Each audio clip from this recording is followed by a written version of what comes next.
दोस्तों, आज की इस वीडियो में हम आपको बताएंगे कि कैसे आया मनुष्य इस धरती पर और कैसे हुई जीवन की शुरुआत। तो जीवन की शुरुआत की इस पूरी कहानी को जानने के लिए इस वीडियो को अंत तक देखें।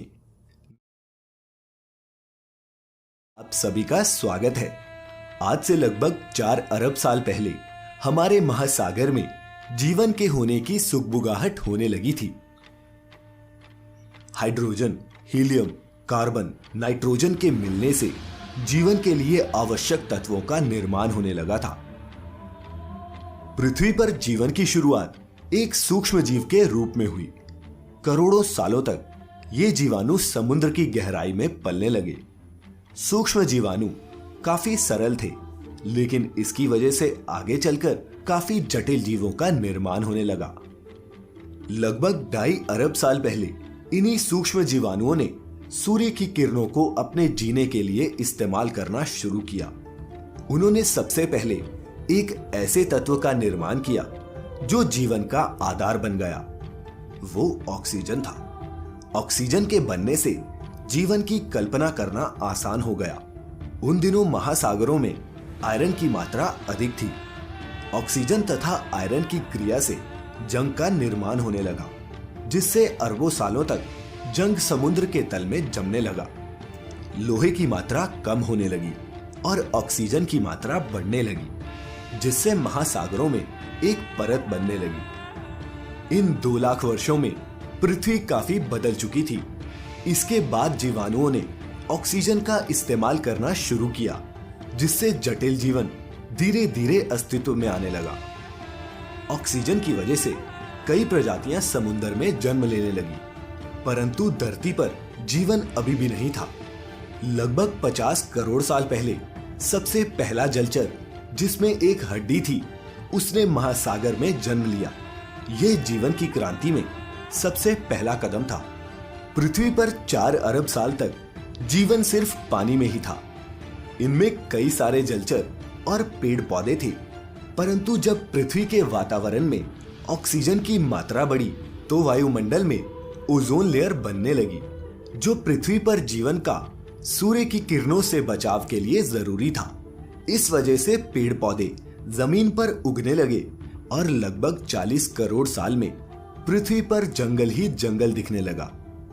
लगभग 40 करोड़ साल पहले एक जलचर ने पृथ्वी पर कदम रखा और जमीन पर जीवन की शुरुआत हुई। वो हमारे पूर्वज थे।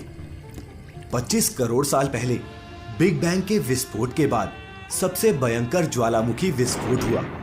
ये इतना भयंकर था कि पूरा वातावरण कार्बन डाइऑक्साइड से भर गया, जिसमें कई प्रजातियां विलुप्त हो गई। आपको ये भी बता दें कि हमारी पृथ्वी पर ऐसे विस्फोट 5 बार हो चुके हैं। इस कारण कई प्रजातियां विलुप्त होती आई हैं और उनकी जगह कई नई प्रजातियों का जन्म हुआ है। और इसी क्रम में पृथ्वी पर उत्पत्ति होती है डायनासोर की। डायनासोर की प्रजातियां लगभग 16 करोड़ साल तक पृथ्वी पर रही। डायनासोर के समय अन्य प्राणियों का विकास होना मुश्किल था। लगभग 6 करोड़ साल पहले 6 मील लंबा एक धूमकेतु पृथ्वी पर आकर टकराया, जिससे पूरा आसमान धुएं से भर गया। सूर्य की किरणों का इन धुएं की परत को चीरकर पृथ्वी पर आना मुश्किल हो गया था, जिससे पृथ्वी का तापमान बढ़ने लगा। इनकी वजह से वे सभी प्रजातियां जिनका वजन 25 किलो से ज्यादा था, वह विलुप्त होने लगी। सभी डायनासोर भी विलुप्त हो गए और हो गया पृथ्वी से डायनासोर का अंत। डायनासोर का विनाश मनुष्य जीवन के विकास के लिए लाभदायक साबित हुआ। इस तरह के जीवों का जन्म होने लगा जिनके हाथ और पैर हमारी तरह थे।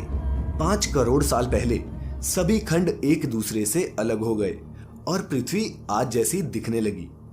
1 करोड़ साल पहले हिमालय जैसे कई पर्वतीय क्षेत्रों में जमीन में घास उगने लगी, जिनकी वजह से जंगल कटने लगे तथा छोटी छोटी घास की उन्नति होने लगी।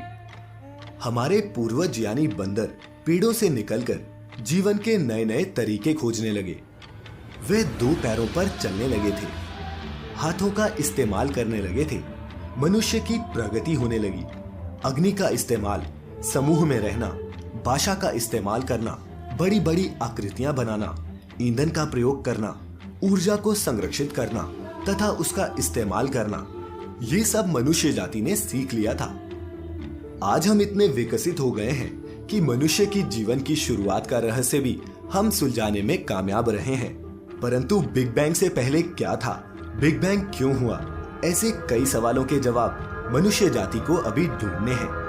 या बिग बैंग से पहले कोई ब्रह्मांड अस्तित्व में था भी या नहीं, ये भी एक सवाल है जिसका उत्तर हमें अभी ढूंढना है। शायद भविष्य में मनुष्य इन सब का उत्तर भी ढूंढ लेगा। तो दोस्तों, आपको ये वीडियो कैसी लगी कमेंट करके जरूर बताइएगा। साथ ही सब्सक्राइब करिएगा आपका पसंदीदा चैनल